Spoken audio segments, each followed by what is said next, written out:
오늘은 누가복음 115번째 시간입니다. 율법과 하나님 나라라는 제목으로 누가복음 16장 14에서 18절까지의 말씀을 전하도록 하겠습니다.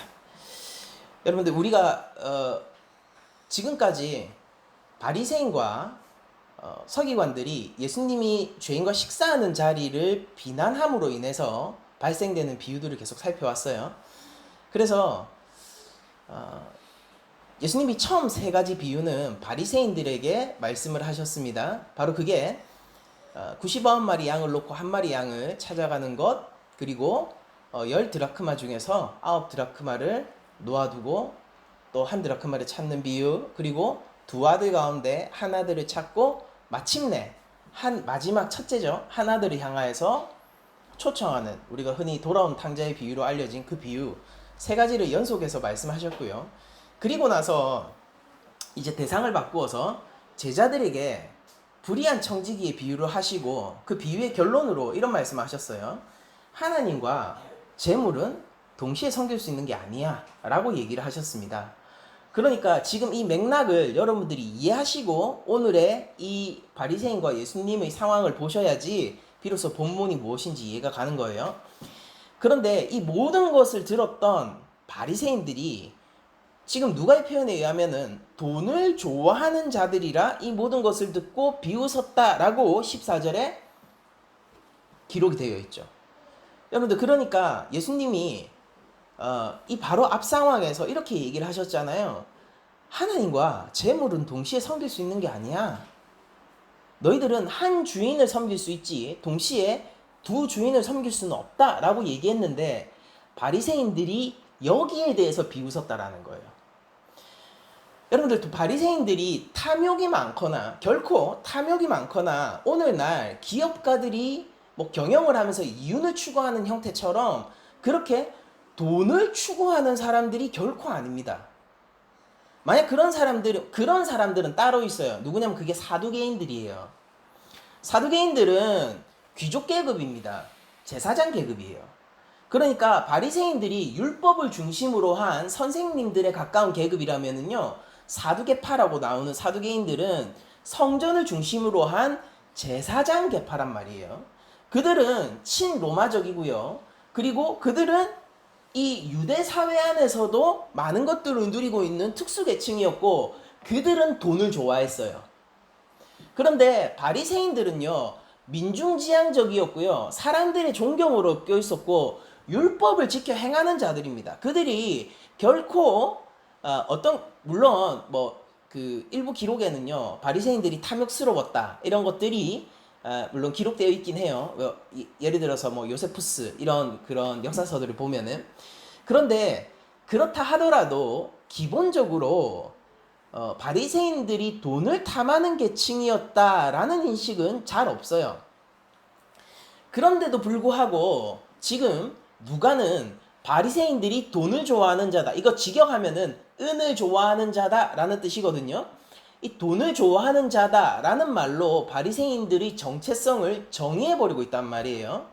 그러니까 이거 바리새인들이 들으면은 기겁할 노릇이죠.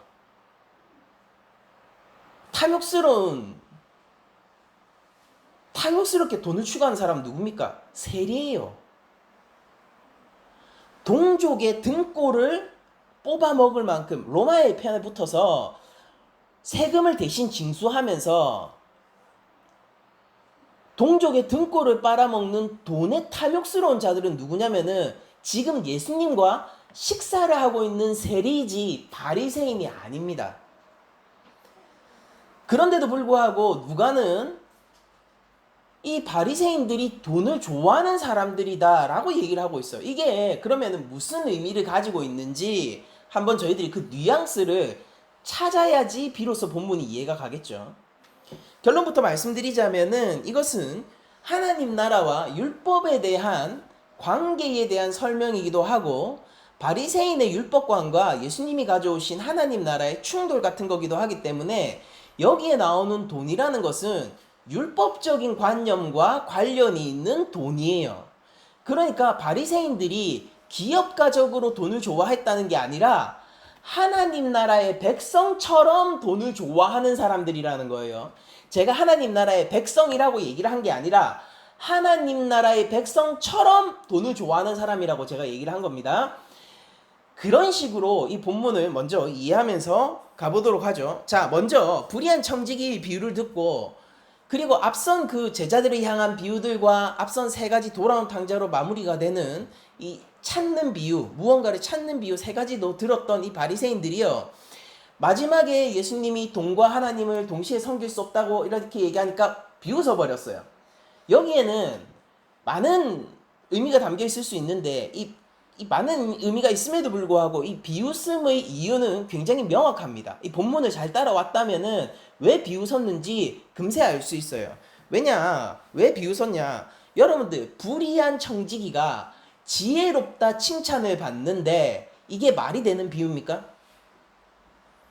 그러니까 저번 주 설교를 들어보신 분들은 알겠지만은 이 그 불의한 청지기 비유가 난의 비유이기도 했지만은 또 한편으로는 그런 부분이 있다고 했죠. 뭐냐면은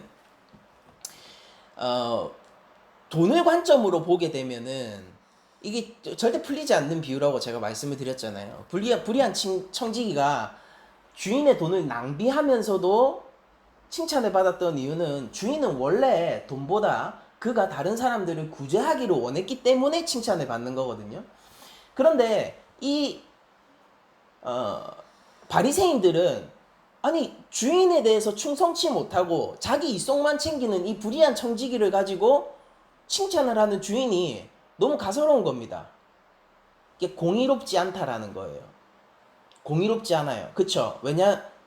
여러분들 횡령범이 지혜로운 사람이 있습니까? 사기를 치는 사람이, 주인의 재산을 낭비하는 사람이, 자기의 이권을 위해서 주인의 재산을 마음대로 쓰는 사람이, 그 사람이 지혜로울 수 있어요? 그러니까 이런 측면에서 이들은 비웃었어요. 그리고 또 한 가지 비웃은 측면이 뭐냐면은 돈과 하나님을 겸하여 섬길 수 없다라는 이 개념도 비웃음의 대상이 되는 개념입니다. 왜 그러냐면은 여러분들 생각해 보세요.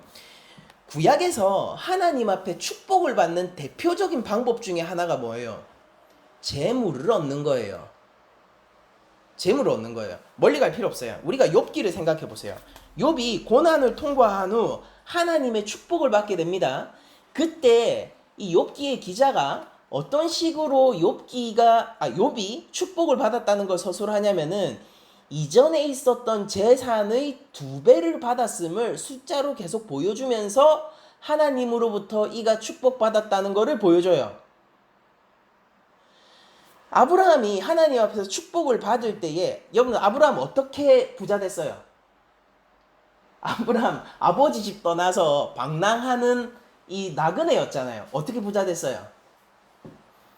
애굽 왕한테 마누라 팔아 넘기려고 하다가 하나님이 애굽 왕 쳐가지고 그때 애굽 왕이 재산 줘서 그때 부자 된 거예요. 그러니까 그 본문이 어떤 본문이냐면은 아브라함의 어떠함에도 불구하고 하나님께서 아브라함을 지키시고 복을 주시기로 작정한 그 구원 사역 중에서 하나님의 지키심이 확정되는 그런 측면에서 아브라함을 다루는 그런 본문이거든요. 그러니까 거기서도 어떻습니까? 아브라함이 하나님 앞에 복을 받았어요. 지키심을 받고 보호하심을 받았습니다. 그럼 뭐가 늘어났죠? 재산이 늘어나요. 애굽 백성들 가난했죠. 노예예요. 노예입니다. 사유재산이 있을까요? 근데 어떻게 나와서 성막 짓습니까? 하나님이 애굽을 승리하고 그들을 빼올 때에 사람들이 그 이스라엘 사람들한테 제발 나가라고 재물을 줘요. 여러분들 말라기 3장 10절을 읽어드릴게요. 이게 여러분들 많이 들어보신 본문일 거예요. 11조, 율법 중에 하나인 11조의 법도를 가지고 하나님께서 얘기하시는 거예요. 말라기 3장 10절이야. 만군의 여호와가 이르노라 너희의 온전한 11조를 창고에 들여 나의 집에 양식이 있게 하고 그것으로 나를 시험하여 내가 하늘 문을 열고 너희에게 복을 쌓을 곳이 없도록 붙지 아니하나 보라 라고 얘기하면서 11조를 온전하게 하여서 내가 복을 주도록 해라 라고 얘기하는데 그 복이라는 게 뭔지 11절 이하를 제가 한번 읽어 드릴게요. 그 복이 이런 복입니다. 만군의 여호와가 이르노라 내가 너희를 위하여 메뚜기를 금하여 너희 토지 소산을 먹어 없애지 못하게 하며 너희 밭에 포도나무 열매가 기한 전에 떨어지지 않게 하리니 너희 땅이 아름다워짐으로 모든 이방인들이 너희를 복되다 하리라 만군의 여호와의 말이니라 라고 얘기하면서 이게 어떤 거예요? 하나님이 주시고자 하는 복이 이 땅의 소산을 많이 주는 복. 여러분들 이때 당시에는 바로 이 농사가 잘 되는 게 곧 재산이 늘어나는 거죠. 그러니까 많은 재산을 주겠다라고 약속을 하고 계시단 말이에요. 여러분들 이런 본문들을 알고 있고 이런 사상 속에서 살아가고 있는 유대인들이요. 특히 바리새인들이 예수님이 하나님과 재산을 함께 섬길 수 없다라고 얘기했을 때 어떻게 비웃지 않을 수가 있겠습니까? 몰라도 한참 모르는 소리를 하는 거죠. 하나님과 재산은요, 겸하여 섬길 수 없는 게 아니라 하나님과 재산은 불과 분의 관계라고 생각하는 거예요.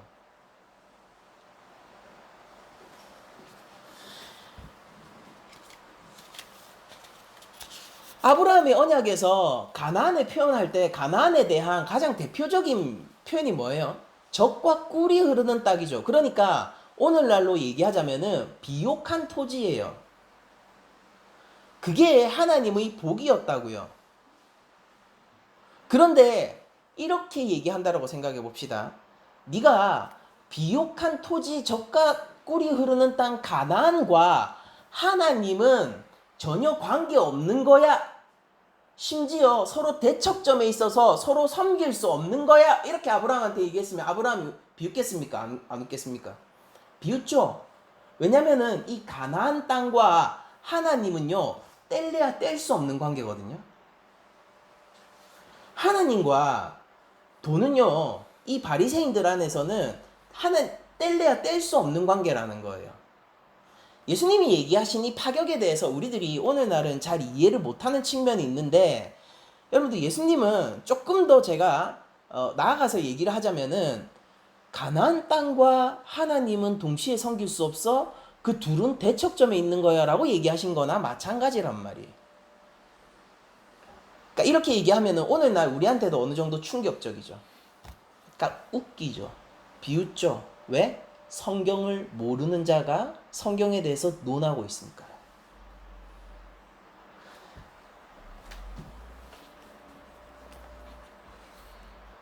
여러분들 바리새인들이 사랑했던 돈은요, 기업가들이 사랑했던 돈과 달라요.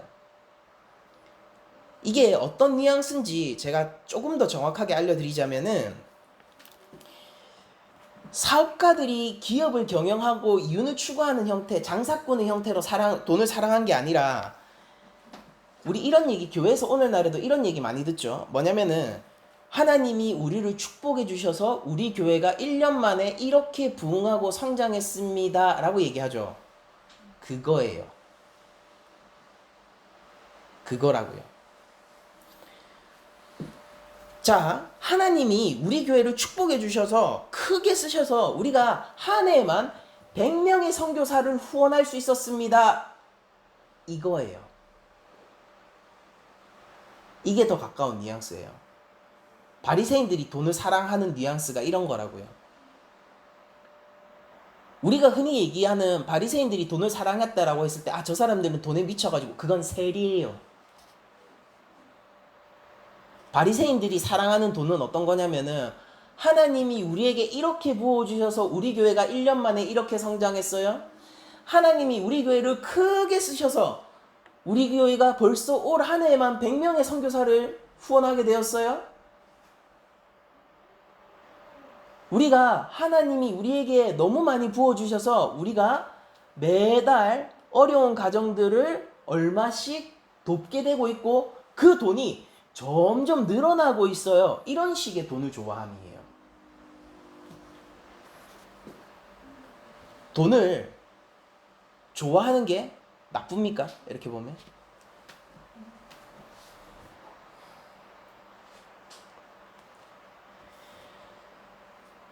여러분들 바리새인들이 돈을 추구했던 것은 더 많은 선한 구제의 사역을 하기 위함이었고, 바리새인들이 돈을 부어 주시는 것은 하나님이 나에게 주시는 것이므로 나는 하나님의 나라의 사역을 위해서 쓰겠다라는 생각을 하고 있는 사람에게 돈이 들어가는 것이었습니다. 익숙하죠. 익숙해요.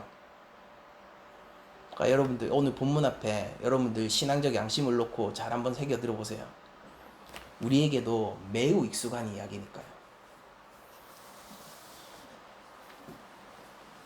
여러분들 바리새인들에게 많은 돈이 흘러가서 그들이 구제 사역을 하고 선한 일에 돈을 많이 쓰도록 하는 것은요, 아무 문제가 없어요. 마찬가지로 하나님이 교회를 축복하셔서 1년 새에 큰 부흥이 일어나는 것 자체도 아무 문제가 없어요. 좋은 일이죠, 오히려. 교회가 하나님이 크게 쓰셔서 1년에 100명의 선교사를 후원할 수 있게 된다면요, 그건 더없이 축복이지 그게 나쁜 일은 아니에요. 그 자체로는 너무나도 좋은 일입니다. 그런데 문제는 뭐냐면은 이 15절에 나타나요. 15절에 예수님이 이렇게 얘기합니다. 예수께서 이르시되 너희는 사람 앞에서 스스로 옳다 하는 자들이나 너희의 마음을 하나님께서 아시나니 사람 중에 높임을 받는 그것은 하나님 앞에서 미움을 받는 것이니라 라고 얘기를 하세요. 바리새인에게 하나님이 많이 부어주셨다는 것 자체가 문제가 아니라 그들이 마음의 중심이 어떻냐면은 사람들한테 옳게 보이려고 이것들을 하고 있다라는 거예요. 여러분들 크고 작음을 떠나서 이 길 위에 있는 사람들이 한국 교회 안에 얼마나 많은지 아세요? 그러니까 이런 거예요. 하나님이 크게 부어주셔서 우리 교회가 1년 새 이렇게 성장했어요 라고 얘기를 할 때에 그게 하나님에 대한 감사와 하나님에 대한 축복에 대한 반응이라기보다는 그냥 그 자체가 나에게 만족스럽고 좋은 것이 되는 경우.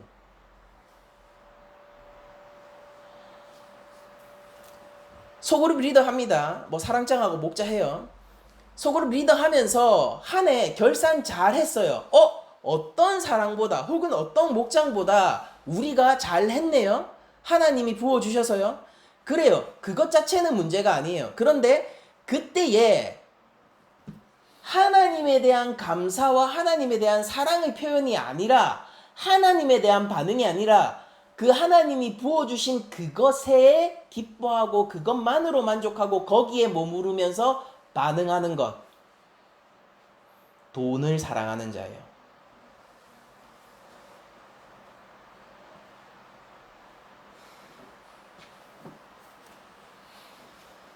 우리가 한 해에 선교사님을 100명을 후원했습니다. 그게 자랑스러운 거예요. 왠지 아세요? 우리 교회가 그만큼 잘하고 있다라는 증거거든요. 주어가 누굽니까? 나예요.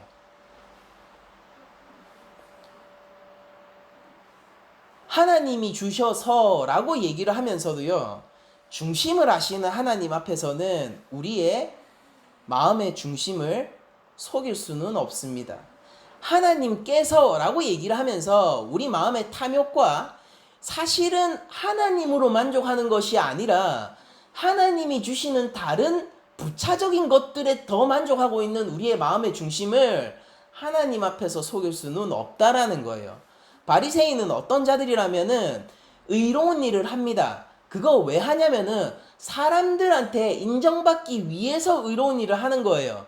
그들은 하나님이 부어주시면 부어주실수록 더 많은 의로운 일을 해요. 그들은 세리가 아니거든요. 근데 왜 세리는 예수님과 식사를 하고 있고 걔는 왜 하나님 나라 밖에 있냐고요. 세리는 돈을 탐합니다. 돈을 탐하는데 자존심도 없이 탐하기 때문에 오늘 우리 그러니까 세리는 친일파예요. 우리나라로 치면은 로마 당국에 발을 핥으면서 동족의 등골을 빨아먹기까지 돈을 위하여 자기 인생을 날리는 사람이 세리예요. 근데 왜 그 세리는 하나님 나라에서 예수님과 함께 식사를 하고 있는데 돈이 생기면 생길수록 더 많은 사람들을 돕고 구제하기를 원하는 이 바리새인은 하나님 나라 밖에 있냐고요. 돌아온 당자의 비유에서 왜 창기들과 전 재산을 날려버린 둘째는 아버지의 잔치에 참여해 있고 아버지의 집에서 늘 일하고 있는 첫째는 아버지가 들어와서 함께 잔치하자라고 하는데 어떻게 이러실 수 있습니까? 이러면서 그 잔치 초청을 거절하고 있냐고요. 이거 왜 이러냐고요. 15절에서 예수님이 이렇게 얘기하시는 거예요. 예수께서 이르시되 너희는 사람 앞에서 스스로 옳다 하는 자들이니, 그럼 하나님 앞에서는요? 그들은 하나님 앞에서 옳게 되는 것에 진정한 관심이 없는 것입니다. 말은 당연해요. 말은 하나님 앞에서 의로움을 추구하는 자들이죠. 그들은 하나님을 두려워하는 사람들이에요. 하나님을 두려워하기 때문에, 여러분들 제가 한 번씩 그러잖아요. 진짜 이때 당시에요. 1세기 당시에 정결한 바리새인 하나 오잖아요. 우리 한국교회 올킬 난다고요. 못 비벼요. 경건한 목사님 누구누구요? 아니 못 비빈다니까요. 그렇게 통제되고 그렇게 정결한 삶을 살아가려는 이 바리새인들이요. 왜 하나님 나라 밖에 있냐고요.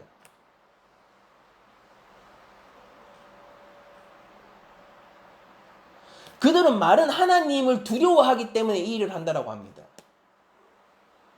그러나 여러분들 속지 마세요. 그들은 그 말 뒤에서 사실은 돈으로 만족하고 있는 자들이에요. 명성으로 만족하고 있는 자들이고 사람들에게 인정받는 인정으로 만족하고 있는 자들입니다. 여러분들은 여러분들의 영혼을 끊임없이 하나님 앞에 독대하도록 내어드리는 연습을 계속해야 됩니다. 특히 교회 안에서 잘하고 있는 사람일수록요.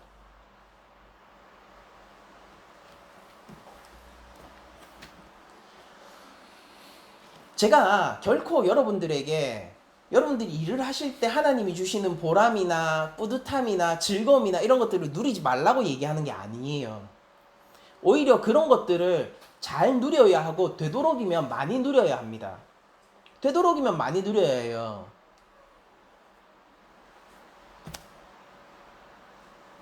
그런데 문제는 뭐냐면은 그 중심이 하나님 앞에서 그래야 된다는 거예요. 야, 누구누구 목사, 야, 박 목사 와가지고 우리 부서가 이렇게 부흥했어. 아유, 하나님 은혜 줘. 하지만 나의 능력을 더 즐거워하는 자. 그래, 이 정도면 하나님 앞에서 큰일 했지라고 천지의 창조주 앞에서 거들먹대는 자. 아, 이 정도 했으면은 그래, 나 열심히 한 거야 라고 나의 생명의 근원이신 하나님 앞에서 거들먹대는 자. 하나님을 두려워하셔야 돼요. 하나님은 중심을 아십니다. 우리의 마음이 사람들 앞에서 인정을 받고 높임을 받는 것, 그것을 추구하게 된다면은 그것은 결국 하나님 앞에서 미움을 받게 되는 것이다 라고 얘기할 수 있을 것 같아요. 그러니까 문제는 이것입니다. 중심의 문제라는 거예요. 중심의 문제. 그리고 하나님의 존전 앞에서 하나님이 찾으시는 중심은 상한 심령이에요. 왜 저토록 돈을 탐하는 세리는 하나님 나라 잔치에 들어가 있죠? 그들은 자신의 죄에 절망하고 하나님의 존전 앞에서 은혜를 구하며 하나님께 자신을 의탁하고 있기 때문입니다. 왜 돈을 이토록 선하게 쓰는 바리새인들은 하나님 나라 밖에서 그 하나님 나라 잔치를 째려보고 있는 거죠? 잘 생각하셔야 돼요. 회개치 않고 하나님 나라와 여러분들이 상관이 있을 거라 생각하시면 안 된다는 겁니다. 여러분들이 아무리 놀라운 일을 한다고 하더라도 우리 앞에 서 계신 분은 천지의 창조자세요.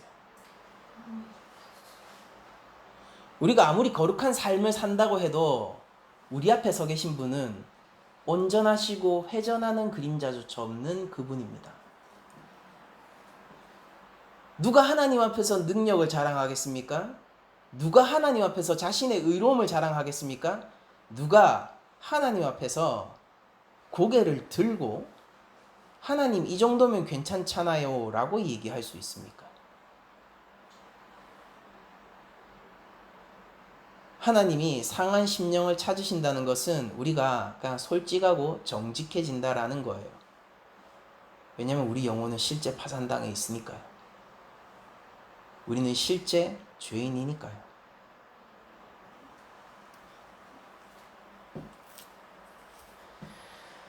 바리새인들의 중심은 그러나 하나님 앞에서 의로움을 받는 것에 있지 않고 율법을 통해서 사람들의 인정을 통해 성취하는 의에 온통 가 있습니다.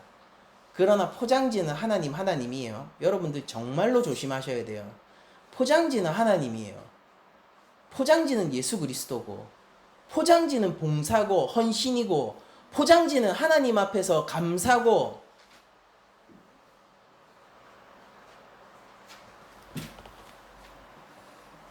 바리새인들은 하나님이 주신 돈을 통해서 자기를 높이고 율법을 잘 지키는 사람으로 사람들한테 증명받으려고 했습니다. 겸손한 바리새인들입니다. 이들은 언제나 그렇게 하겠죠. 그래. 아니 하나님이 하신 거예요. 하나님이 하신 거예요. 나 뒤로 돌아서면 어떻습니까? 그런 내가 너무 좋죠. 하나님보다. 하나님 하신 거예요. 하나님 하신 거예요. 사람들 앞에서 손사래를 칩니다. 그리고 뒤로 돌아서면 어떻습니까? 너무 즐겁죠. 남들 못하는데 나는 이런 뛰어난 일들을 하니까.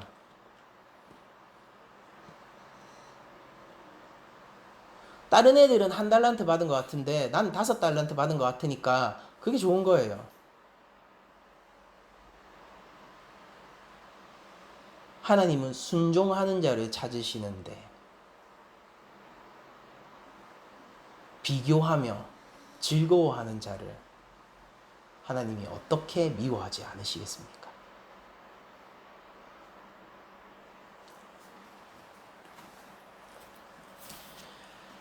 율법을 통해서 의로움을 인정받으려고 하는 바리새인들의 시도는 그러므로 결국 실패할 수밖에 없을 겁니다. 왜냐하면은 율법의 한계가 뭐냐면은 이 율법으로는 하나님에게 결코 이를 수 없고 기껏 해봐야 사람들의 머리 위에 서는 정도에서 그치기 때문이에요.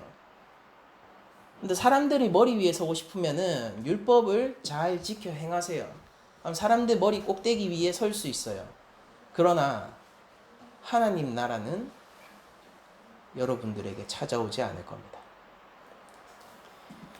그래서 예수님은 이것이 돈을 좋아한다라는 게 그러니까 율법에 대한 논쟁이죠. 이제 뉘앙스를 아시겠죠? 기업가들이 이윤 추구하듯이 돈을 좋아하는 게 아니라 우리 교회가 1년 만에 이 정도 이런 거예요. 그래서 16절을 보면은 예수님이 이 율법 논쟁과 하나님 나라를 대치시키며 이 바리새인들에게 설명하고 있습니다.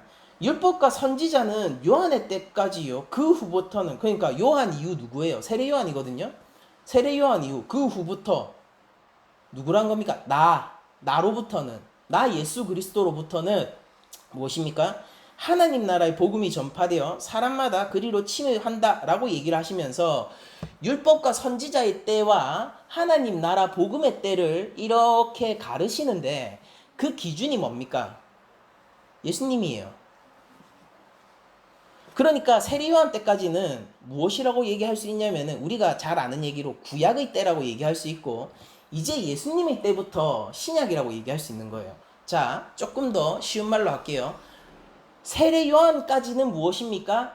옛 언약, 모세 언약의 시대고 이제 예수님부터는 뭐예요? 새 언약, 은혜 언약의 시대가 온 거예요. 이게 무슨 얘기냐? 예수님은 바리새인들에게 너희들이 알고 있는 하나님께서 물질로 축복을 하셔서 그걸 통해서 나에게 하나님 나라가 왔다는 걸 확인해야 하는 그런 옛 시대와는 다른 새 시대가 도래했음을 알리고 계신 거예요. 다시 한번요. 중요하니까 잘 들어보세요. 하나님이 나에게 물질적인 축복을 주셔서 그걸 통해서 하나님 나라가 나에게 있음을 뭐 봉사가 눈으로 더듬더듬해서 확인하듯이 더듬더듬 확인해야 되는 옛 시대는 지나가고 이제 하나님 나라가 직접 나에게 오는 시대가 왔다라는 겁니다. 구약에 왜 재물이 있는지 아세요? 하나님 나라의 풍성함을 이 사람들에게 전해주기 위해서예요. 그러니까 재물 있는 걸 보면서 구약의 선진들은, 우리 믿음의 선진들은 가나안 땅을 보면서 무엇을 생각했냐면요, 가나안 땅으로 만족하는 게 아니라 하나님이 주실 하나님 나라를 가나안 땅을 통해서 상고해야 했고, 하나님이 주시는 재물을 통하여서 하나님이 주실 하나님 나라 새 시대의 것을 상고해야 했었던 것입니다. 그런데 이제 새 시대가 왔죠. 그러면은 뭐를 만지고 뭐를 느끼고 뭐를 손에 쥐고 있어야 돼요? 하나님 나라를 손에 쥐고 있어야 되잖아요. 근데 그 전에 확인차 필요했던 것들, 그림자에 불과한 것들을 여전히 손에 쥐고 있고, 오히려 진짜인 하나님 나라를 무시하게 되면은 그 사람은 어떤 거죠? 바보죠. 진짜가 왔는데도 여전히 그림자에 머물고 가짜의 교보제에 머물고 있는 사람들이라는 거예요. 예수님이 그 얘기를 하는 것입니다. 여러분들, 세례 요한이 어떤 식으로 사람들한테 세례를 주고 다녔습니까? 그 세례 요한의 선포가 뭐죠? 하나님 나라가 가까이 왔다, 회개하라죠. 그러니까 하나님 나라 아직 왔어요, 안 왔어요? 매우 근접해 있다라는 소리지, 그가 하나님 나라를 가지고 오지 못했단 말이에요. 세례 요한은 하나님 나라 바깥에서 소리를 지르는 자죠. 그래서 사람들한테 뭘 얘기하는 겁니까? 심판의 하나님 나라를 얘기하잖아요. 회개하라고요. 회개하라. 하나님 나라가 가까이 왔다. 아주 근접해 있다. 그러나 그게 하나님 나라 안은 아니잖아요. 근데 예수님은 무슨 선언을 하시는 분입니까? 네가 하나님 나라에 속해 있다라고 선언을 하시는 분이란 말이에요. 그러니까 차원이 다른 거예요, 이게. 그게 새 언약이고 예수님이 가지고 오신 하나님 나라의 가치라는 겁니다. 세례 요한은 사람들한테 회개하라, 회개해라, 회개해라. 왜? 회개 왜 해야 돼요? 하나님 나라에 합당한 자로서 준비돼야 되니까. 준비돼야 되니까. 그럼 그 준비된 자들에게 진짜 하나님 나라를 주시는 분은 누굽니까? 예수님요. 바리새인은 어디 머무른 거예요? 세례 요한의 때까지 머무는 거예요. 근데 더 최악인 상황은 세례 요한까지도 못 와 있는 겁니다.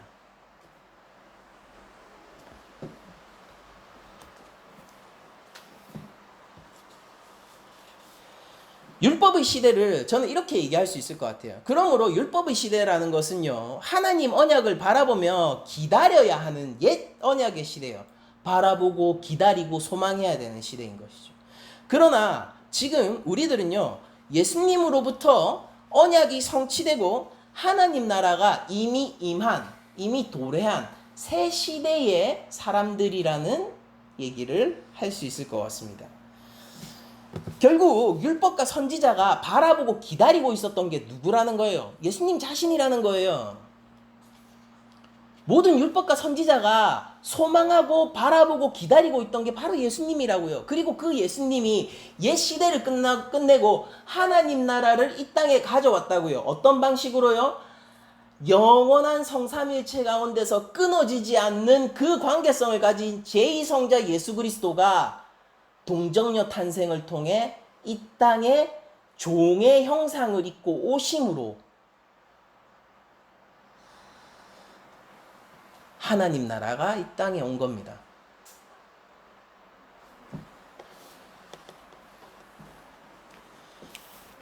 율법과 선지자가 그토록 소망하고 바라던 것이 이 땅에 왔는데도 여전히 율법과 선지자에 머물러 있다면은 그 사람은 진짜 율법을 아는 걸까요? 모르는 걸까요? 모르는 거란 말이에요. 그 들여다보고 있으면 뭐 해요?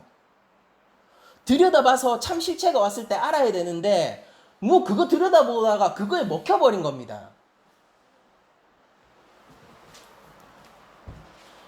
그러면서 예수님은 이 시대를 굉장히 특이한 언어로 표현을 하는데, 예수님이 가지고 온 하나님 나라의 새 시대를 예수님이 이렇게 표현해요.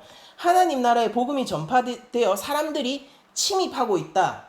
이게 굉장히 논란이 많은 구절인데, 어떤 거냐면은 이게 침입한다가 헬라어로 비아제타이, 이게 비아조의 동사형인데 이게 힘을 쓰다라는 거예요. 근데 이 비아제타이가 조금, 그러니까 헬라어 원어로 상으로 보면은 여러 가지 그 태를 가짐으로써 의미들이 조금 달라질 수가 있어요.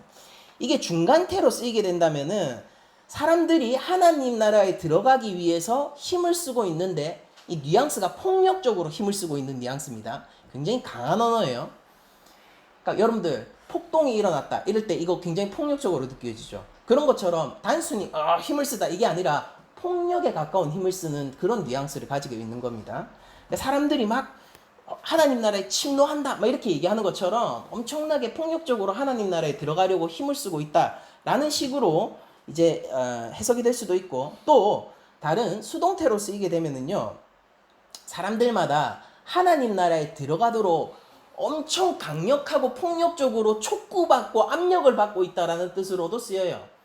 그래서 이제 어떤 학자들은 전자를, 어떤 학자들은 후자의 해석들을 서로 이제 주장하고 있긴 한데, 저는 조금 이 본문을 어떻게 해석하고 싶냐면은, 제가 이거를 사실은 이번에 주회를 하면서 조금 뉘앙스가 바뀌어요.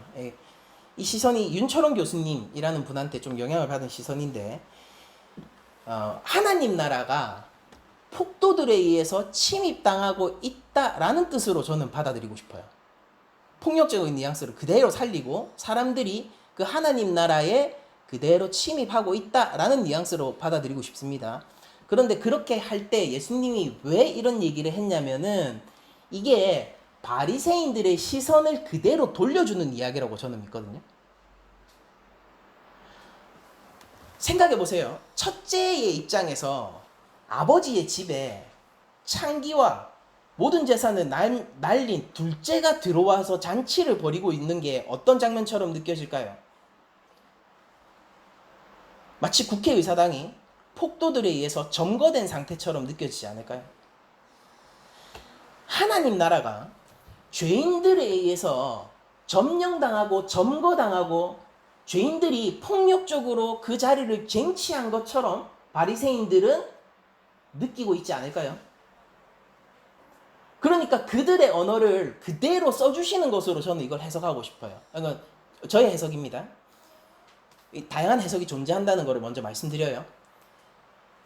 그러면은 이 본문이 그런 식으로 해석을 하게 되면은 어떤 뉘앙스를 가지게 되냐면 이런 겁니다. 내가 열심히 공부하고 있는데 옆에 누가 이렇게 얘기하는 거예요. 야, 씨 바보야. 그래 공부해가 되겠나?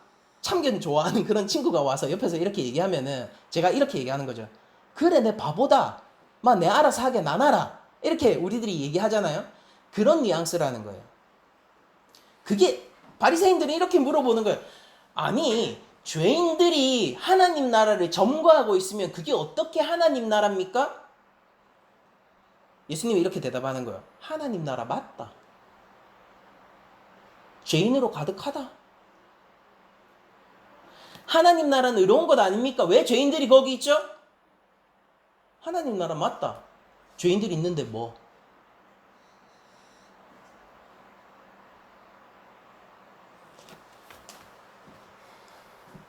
바리새인들이 볼 때 하나님 나라가 폭도들에게 강탈당한 것처럼 보일지 몰라도 실제 하나님 나라에 속한 자들은 세리와 죄인들이 맞아요.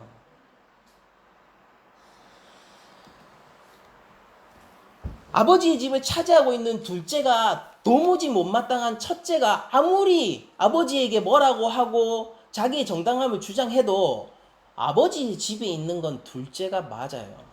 그는 실제 창기와 전 재산을 날려먹은 자도 맞고요.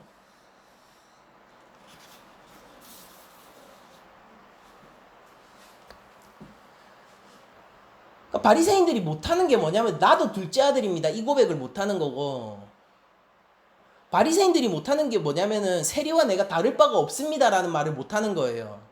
왜요? 하나님 앞에서 의롭기보다는 쟤네보다 내가 낫고 싶기 때문입니다.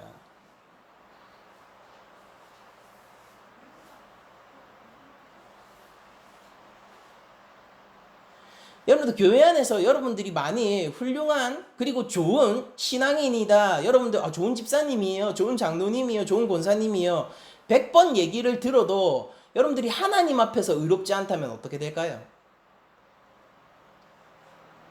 저 리더는 진짜 좋은 리더야. 사람들에게 인정을 받고 목사님에게 인정을 받고 뭐 잘 돼가지고 뭐 무슨 뭐 TV 프로그램도 나가고 그래서 세상 사람들 다 인정해 준다고 해도 하나님 앞에서 인정 못 받는다면은 그 모든 일들이 과연 어떤 가치를 가질까요?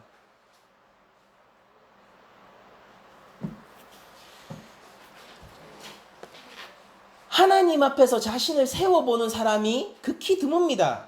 여러분들 우물한 개구리처럼 혹은 아기 다툼하는 것처럼 사람들 사이에서 의를 인정받고 누가 낫니? 여러분들 틀렸어요. 저 세리가 나예요. 저 창기가 나라고요. 저 둘째 아들이 나라니까요. 하나님 나라의 죄인들이 어떻게 드글드글합니까? 폭도에서 점거당했습니까? 예수님은 그 말을 그대로 돌려줘요. 그래 맞다. 그러니까 어떡할래요 그러면 이제? 회개해야죠. 하나님 앞에서 결코 교만치 말고 사람들 앞에서 나를 재는 것보다 하나님 앞에서 나의 정직한 영혼을 계속해서 재어봐야 되지 않겠습니까?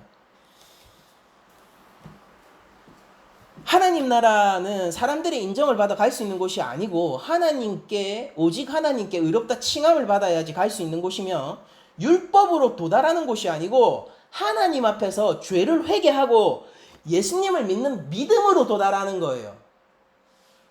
선지자와 율법의 때까지는 요한 끝났습니다. 이제 선지자와 율법이 바라던 그 시대가 왔다니까요. 근데 그 시대의 주인이 누구죠? 예수님요. 그 시대 자체가 누구죠? 예수님요. 예수님을 믿는 믿음으로 우리는 하나님 나라에 이제 들어가게 된다고요. 그런데 예수님이 찾으시는 분이 누굽니까? 예수님이 찾는 그 사람이 누구냐면은 길 잃어버린 양을 찾는단 말이에요. 탕자를 찾고 있다고요. 의인한테는 의사가 필요 없고 아픈 자에게라야 소용이 있는 것처럼 예수님은요 죄인을 찾고 계시다고요. 고개를 빳빳이 세우고 내가 어떻게 죄인으로 안 보일까 그걸 고민하고 있다면 여러분들 한참 틀리셨어요. 우리들이 고민해야 될 건 뭐냐면은 이 나와 같은 죄인이 어떻게 하나님 은혜로 구원을 받았는가라는 지점입니다.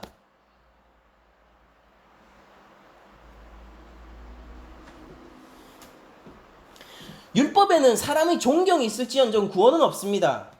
그러나 예수님은 구원을 가지고 오셨어요. 여러분들 율법이라는 게 뭔지 아세요? 율법은 하나님 나라의 출입의 기준입니다. 율법이 요구하는 수준이 뭐죠? 완전함이에요. 퍼펙트요. 100%요. 다 실패했죠? 100%요. 여러분들이 지금부터 여러분들의 남은 삶을 전부 100%로 클리어한다고 해도 이미 실패했어요.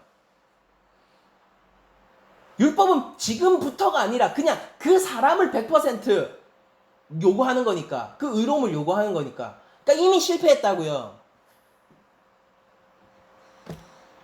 그래서 율법이 뭘 보게 합니까?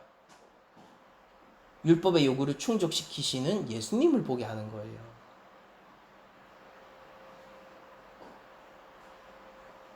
(100%라고요) 100%. 여러분 이미 실패했잖아요. 이미 한참 전에 실패했잖아요. 그러니까 뭘 해야 돼요? 율법을 온전히 완성하신 예수님을 바라봐야 되는 겁니다. 이게 새 시대의 법이에요. 예수님은 선언하시죠. 너희들이 율법으로 구원을 받는 것이 아니라 나를 믿는 믿음으로 구원을 받는 것이다. 그럼에도 불구하고 예수님은 17절에 그러나 율법의 한 획이 떨어짐보다 천지가 없어짐이 쉬울 것이다 라고 얘기를 합니다. 하나님 나라의 새 시대는 율법에 의해서 열리는 거 아니에요. 오히려 죄인들이 들어가는 하나님 나라를 선언하죠. 그러나 그렇게 율법을 부정하시고 계신 것처럼 보이는 예수님도 사실은 율법을 부정하거나 폐기하려는 게 아니에요. 여러분들 이걸 아셔야 돼요. 구원받으셨죠. 여러분들 신약의 백성이죠. 여러분들 성령 안에 계시잖아요. 그렇다면은 더욱더 또렷이 율법이 드러난다는 사실을 깨달아야 돼요. 우리 삶 속에서. 무엇인지 설명을 드리겠습니다. 하나님 나라에서 율법은 폐기되는 게 아니라 더욱 뚜렷이 그 존재와 가치가 진정으로 드러나게 돼 있고, 예수님은 옛적 모세에게 그 율법을 직접 명령하고 전수해 주신 분입니다. 그러니까 율법의 수여자세요. 그분이 자신의 말을 바꾸어서 율법을 없이 하시겠습니까? 율법의 수여자이신데. 그리고 예수님은 율법의 평가자이시죠. 그분 율법으로 우리를 여전히 평가하고 계세요. 근데 그분이 예수님 믿는다고 해서 우리에게 그 율법의 평가의 잣대를 물으겠습니까? 하나님이 한번 했던 말을 다시 거두어 가시는 거를 여러분들 본 적 있으세요? 그분은 심지어 자신의 공생의 기간 동안에 정말로 율법을 완성하고 실행하신 율법에 의해서 의롭다함을 칭함을 받을 수 있는 유일한 하나님의 형상이시라고요. 근데 그분이 자신은 율법을 완성하고 지켜놓고 우리한테는 너희들은 나를 따라오라 해놓고도 율법은 너희하고 상관없어라고 얘기하시겠냐고요. 그렇지 않다니까요. 그러니까 여러분들 잘 생각하셔야 돼요. 그러면은 하나님 나라의 율법은 폐기되는 게 아니라 자기의 진정한 모습이 드러내어져서 확장되는 거라고 이해를 하셔야 됩니다. 율법이 드러나서 확장된다고요. 누구한테? 하나님 나라 백성한테. 누구한테? 예수님을 따라가는 우리 제자들에게. 여러분들 이미 이 가르침은 누가복음의 산상수훈을 통해서 익숙한 가르침입니다. 산상수훈 5장 17절, 마태복음 5장 17절. 내가 율법이나 선지자를 폐하러 온 줄로 생각하지 말라. 폐하러 온 것이 아니요 완전하게 하려 함이니라. 하나님 나라에서 율법은 확장되고 완성된다니까요. 그게 우리한테도 그대로 영향을 미치는 거예요. 진실로 너에게 이르노니 천지가 없어지기 전에는 율법의 1.1획도 결코 없어지지 아니하고 다 이루리라. 이게 예수님의 계속해서 일관적인 가르침심이라는 거예요. 그러면서 율법의 여러 가지 조항 중에서도 특별히 이혼 조항을 한 가지 얘기하시면서 이 말씀을 마치시게 되는데 18절에 보면은 무릇 자기 아내를 버리고 다른 데 장가드는 자도 간음하며 무릇 버림당한 여자에게 장가드는 자도 간음함이니라 라고 얘기를 하면서 여러 가지 율법의 조항 중에 하나를 들어서 하나님 나라 안에서 율법이 어떻게 완성되고 확장되는지의 예를 보여주시고 있습니다. 자, 우리가 이 똑같은 가르침이 있었던 산상수훈으로 가서 요거 힌트를 한번 얻어보도록 하죠. 마태복음 5장 27절 이하를 읽어드릴게요. 율법의 문제가 어떻게 커지는지. 또 간음하지 말라 하였다는 것을 너희가 들었으나 나는 너희에게 이르노니 이게 율법이요. 간음하지 말라. 무슨 말이에요? 이거 바람 피지 마, 불륜하지 마 이거잖아요. 불륜하지 마. 그럼 뭐예요? 불륜 안 하면 되죠. 우리들이 법으로 지키듯이 지키면 되죠. 근데 이게 예수님 안에서 어떻게 모습을 드러냅니까? 100%로 갑자기 확장돼요. 나는 너에게 이르노니 음욕을 품고 여자를 보는 자마다 마음에 이미 간음하였다. 실행하지 않았어요. 생각만 해도 끝난 거예요. 율법은 하나님 나라에서 이렇게 확장돼요.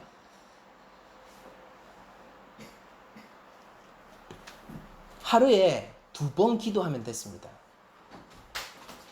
예수님 안에서는 쉬지 말고 기도해야 돼요. 1년에 1번 금식하면 됐어요. 여러분들은 매일 금식해야 돼요. 안식일을 일주일에 1번 지켰어야 됐어요. 여러분들은 날마다 주님 안에서 안식을 누리고 있는 자여야 합니다.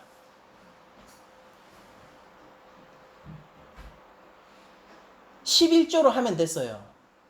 하나님은 여러분들의 모든 것을 원하십니다. 먹고 마시는 것마저 주를 위하여서 해야 하는 거예요. 율법이 없어졌다고요?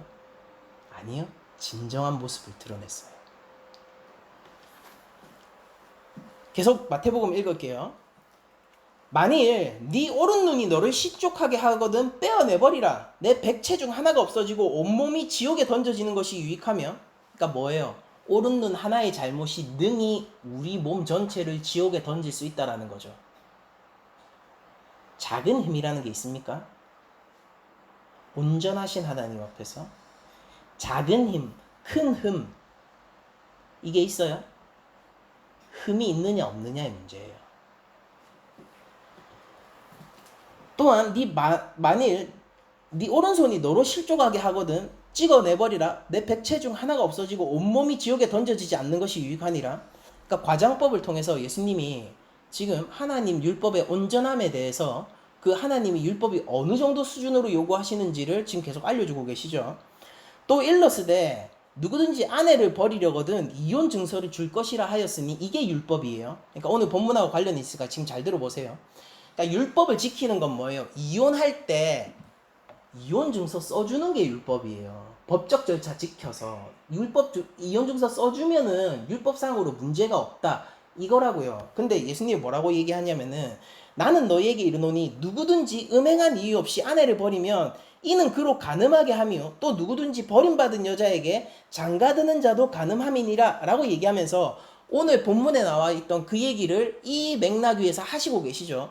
자, 무슨 얘기냐면은 너희들이 바리새인들아, 너희들이 율법을 지켜서 사람들 앞에서 의로움을 얻고 그걸로 네가 하나님 나라에 갈 수 있다라고 생각하잖아.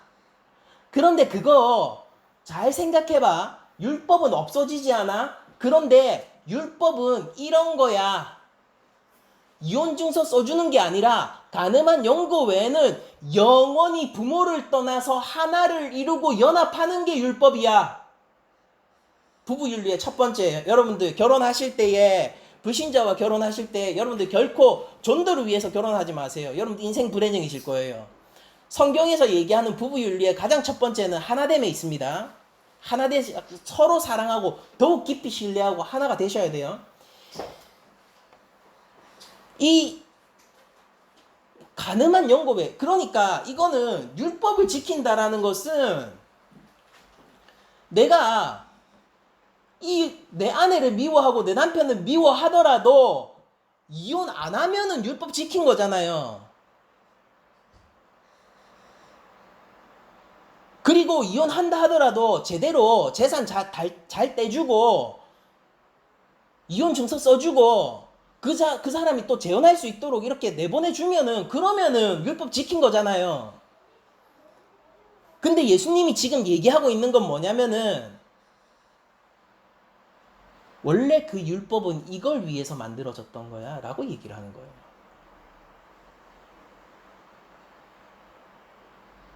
이혼 증서가 만들어진 이유는요, 이혼을 쉽게 하기 위해서가 아니라 쉽게 하고 있는 이혼을 어렵게 하기 위해서였어요.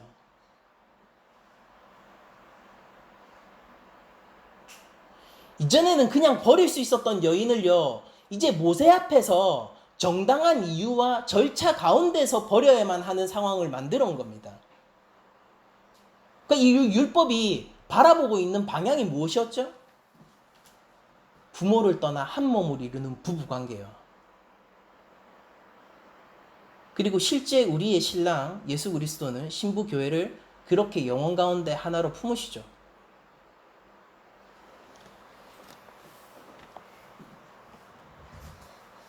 바리새인들이 율법을 지킨다는 것은 기껏해야 이혼할 때 이혼 증서 써주는 것일 수 있지만은 하나님 나라에서 율법을 지킨다는 것은 하나님 안에서 맺은 부부의 언약을 끝까지 지키고 하나됨을 추구하는 근본적이고 도덕적인 태도를 일컫는 거예요. 그리고 이게 하나님 나라 백성에게 율법이 필요한 이유입니다. 여러분들 율법을 보면서 여러분들 두 가지를 깨달으셔야 돼요. 첫 번째, 율법을 보시면서 이렇게 생각하셔야 됩니다. 이거 나 이미 실패했네. 무슨 얘기냐? 못 들어가요. 우리 자격 없다고요. 누구도 자격 없다고요. 그러므로 유일한 자격을 가지신 예수님이라는 문을 바라봐야 돼요. 양의 문이신 바로 그분요. 여러분들은 목자의 음성을 듣고 달려가 유일한 문이신 그분을 바라봐야 된다고요. 율법을 바라보세요. 소망 있습니까? 절망하시란 말이에요. 왜 미쳐 날뛰고 있냐고요. 왜 쌩쌩하냐니까요. 절망하라고요.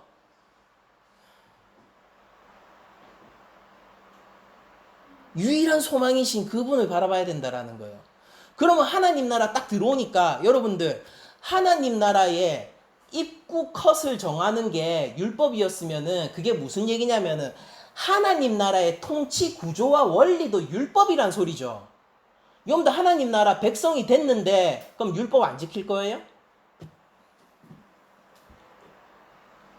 제가 말씀드리는 거는요. 율법의 조문 그대로를 지키라는 게 아니라 우리가 흔히 말하는 율법의 정신을 지키라는 거예요. 율법은 우리가 출애굽기에 나와 있는 율법들 있잖아요. 이거는 정책이에요. 정책이라고요. 그러면은 이 정책이 그 시대 가운데서 나오게 한 정치 철학이 있을 거 아닙니까? 그 정치 철학을 지키라고요. 그 신약에 그게 기록되어 있단 말이에요. 그리고 모든 선지자와 율법의 강령이 뭐죠? 하나님 사랑, 이웃 사랑. 근데 이거 수준이 어딜까요? 온전하게요. 하나님이 물리실까요? 안 물리세요. 여러분들 우리 생각해보세요. 우리 교회입니다. 오로지 예수 그리스도의 보혈로 구원받은 우리 교회예요. 그렇다고 해서 우리의 구원이 우리에게 왔다라고 해서 하나님이 예수님에게 온전히 요구하신 그 율법의 요구를 우리에게는 비껴가게 해줄까요? 삶의 원리인 거예요. 율법은 단 하나도 물러나지 않습니다. 하나님이 말씀하셨잖아요. 땅에 떨어지지 않을 거예요. 우린 율법을 통해서 구원받는 것이 아니라 예수님을 믿는 믿음을 통해서 구원받지만은 하나님 나라의 백성으로서 율법을 따르고 성취하는 자들입니다. 잘 생각하셔야 돼요.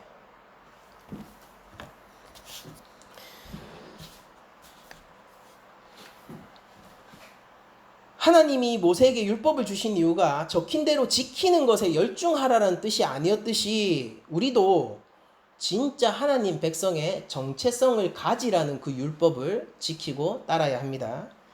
그리고 또한 예수님이 하고 많은 율법의 조항들 중에서 부부관계 이혼의 조항을 가져온 거는 굉장히 의미가 있어요. 여기까지 하고 마치도록 하죠. 여러분들 구약에서 이스라엘과 여호와 하나님의 관계가 부부로 자주 묘사되곤 하는 걸 여러분들 아십니까? 그리고 이스라엘의 우상 숭배를 선지자들이 너희들이 하나님 앞에서 간음했다라고 얘기하는 거를 여러분들 알고 계세요? 돈을 우상 숭배하고 있는 이자들에게 이혼의 언약을 예수님이 얘기하고 계세요. 우상 숭배하고 있는 이 바리새인들에게 이혼의 문제를 얘기하고 계시다고요.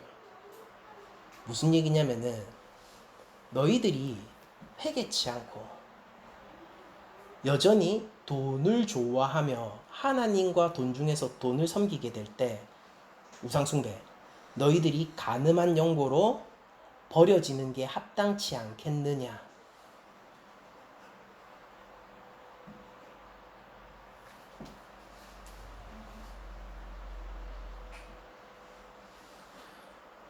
부부 윤리에 있어서 음행한 영고로 버리는 것이 합당하면요. 돈을 우상 삼아 하나님 앞에서 간음하면서도 회개치 않는 바리새인들을 음행한 영고로 하나님의 언약에서 버리는 것도 합당한 거예요.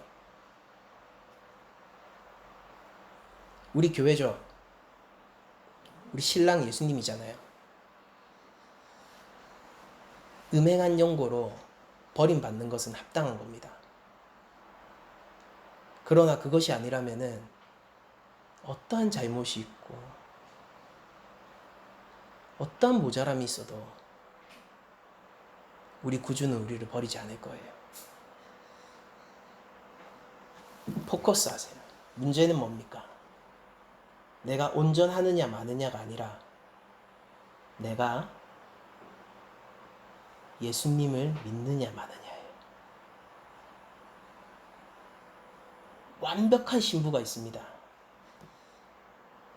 그러나 그 신부는 다른 남자에게도 자신을 허락해요. 완벽하다는 이유 때문에 그가 용서받을 수 없어요. 여기 모자란 신부가 있습니다. 세리와 죄인들이 있어요. 한없이 부족하지만은 부모를 떠나 남편과 하나 되기를 주저해하지 않습니다. 우리의 구주는 그런 신부를 결코 버리지 않으세요. 상한 갈 때도 꺾지 않는 우리 구주께서는 이런 신부를 끝까지 지켜내신다고. 그리고 끝까지 찾아가신다고.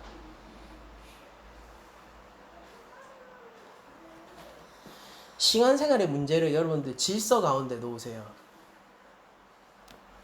무엇이 우선됩니까? 무엇이 더 중요합니까? 무엇이 근본적인 문제입니까?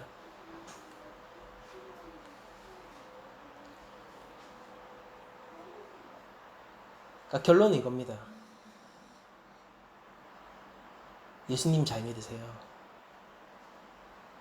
자기 자랑을 버리세요. 자기 자랑을 버리고 예수님 잘 믿고 하나님 말씀을 따라 살아가십시오.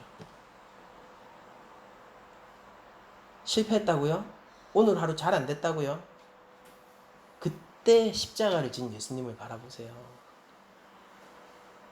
그럼 됐잖아요. 나 한 달란트 받았어요? 혹은 두렙돈 받았습니까? 때론 아무것도 없는 것처럼 느껴져요? 또 기억하세요. 하나님은 하나님 나라를 우리에게 주셨어요. 정말로 가진 것이 없다면 여러분들에게 바라지 않겠습니다. 저도. 그러나 예수 그리스도를 신랑으로 소유하고 하나님 나라를 가지신 여러분들에게 모자람이 무엇입니까? 업적으로 자신을 평가하지 마세요. 그리고 업적이 하나님을 가리게도 하지 마세요. 그저 순종하시고 예수님을 바라보세요. 우리의 구주는 우리를 사랑하십니다.